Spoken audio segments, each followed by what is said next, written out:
আপনারা কি কখনো শুনেছেন, আমি তো প্রেমে পড়িনি, প্রেম আমার উপরে পড়েছে? একদম ঠিক ধরেছেন, আইয়ুব বাচ্চুর সেই জনপ্রিয় গানটি। তবে কি জানেন এই গানের অর্থই বা কি?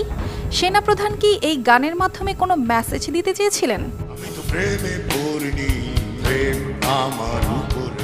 এবার ফিরে যাওয়া যাক ৩ আগস্টের সেই ঐতিহাসিক বৈঠকের দিকে।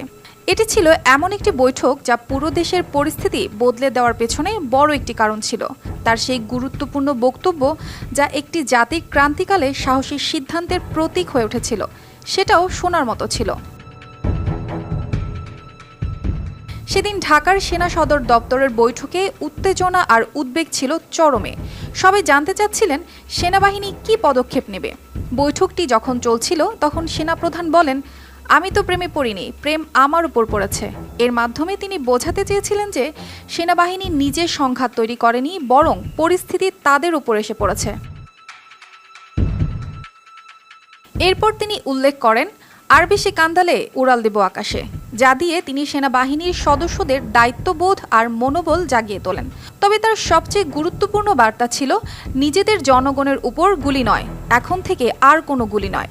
এই মনোভাবের কারণেই প্রধানমন্ত্রী শেখ হাসিনা ৪৮ ঘন্টার মধ্যে পদত্যাগ করতে বাধ্য হন। সেনাপ্রধান জেনারেল ওয়াকারুজ্জামানের এই বক্তব্য ছিল এক সাহসী সিদ্ধান্তের প্রতীক।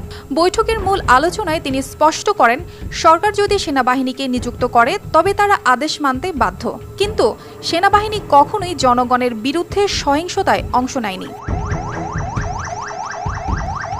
সেনাপ্রধান তার বক্তব্যে আইয়ুব বাচ্চুর জনপ্রিয় গান উল্লেখ করে বোঝাতে চেয়েছিলেন, সংঘাত তারা তৈরি করেনি, বরং সংঘাত তাদের উপর এসে পড়েছে। এভাবেই গানগুলো তার বক্তব্যের মর্মার্থ বোঝাতে সহায়ক হয়েছিল। সেদিনের বৈঠকের মূল বার্তা ছিল পরিষ্কার, সেনাবাহিনী জনগণের পাশে থাকবে এবং দেশের স্বার্থ রক্ষায় সর্বদা প্রস্তুত থাকবে। জেনারেল ওয়াকারুজ্জামানের এই সাহসী সিদ্ধান্ত এক ইতিহাস হয়ে থাকবে।